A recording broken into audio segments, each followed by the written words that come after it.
Welcome to Nazir Fears, where fear finds you.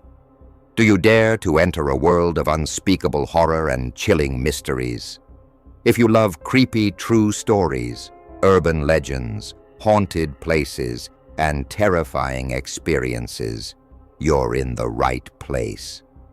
What we offer: spine-chilling horror stories, dark and mysterious urban legends, real-life encounters with the supernatural, psychological horror and unexplained mysteries, new nightmares.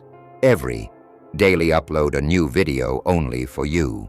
Subscribe if you dare. Hit that subscribe button and turn on notifications. You never know what's lurking in the dark.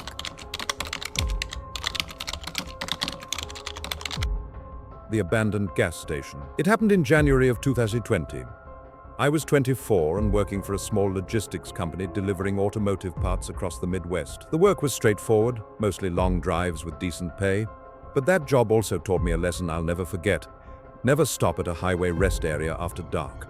That night I was driving east along I-80 from Des Moines, Iowa to Davenport. It was freezing, the kind of cold that makes every dashboard light feel painfully bright, reflecting in the windshield like a warning. The road stretched endlessly ahead, dark and empty, except for the occasional semi-truck roaring past.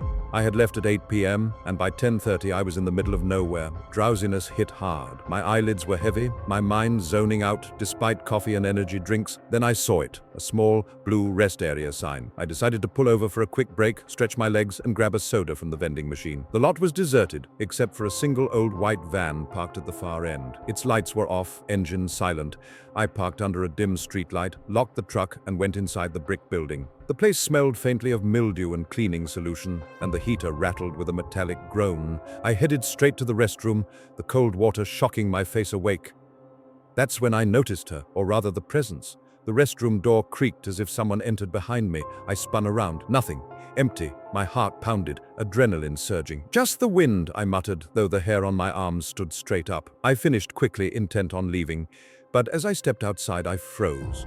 The van's headlights were on, engine still off. A sinking feeling filled my chest. I unlocked my truck and climbed in, starting the engine. As I pulled out of the parking space, the lights shut off. Maybe coincidence, I thought, shaking my head, trying to calm my racing thoughts. Back on the highway, I glanced at my rearview mirror. At first, nothing. Then faint headlights appeared behind me. Two small points of light growing closer. The van. I couldn't believe it. I was already doing 75 mph, but it closed in fast, tailgating me with dangerous proximity. Then it moved alongside, matching speed. The driver rolled down the window halfway, a shadowed face beneath a baseball cap barely visible. He gestured for me to roll mine down. I didn't. He pointed at the bed of my truck.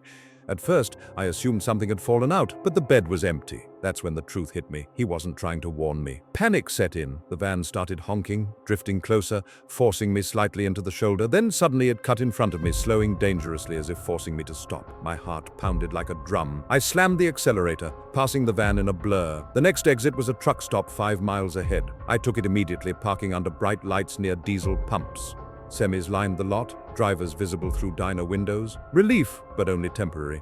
The van followed, inching up the ramp.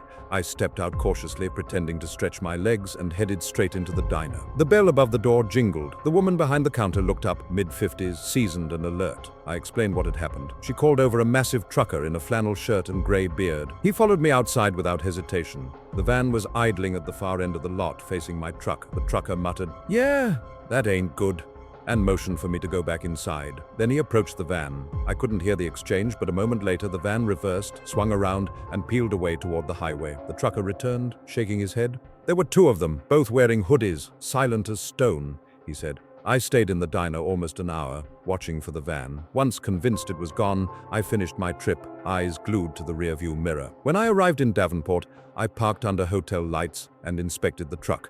Everything seemed fine, except 2 smudges on the tailgate, like someone had tried to open it. I quit that job shortly afterward. I never stopped at deserted rest areas at night again. The fear stayed with me for months, lingering in every isolated parking lot or dimly lit highway stop.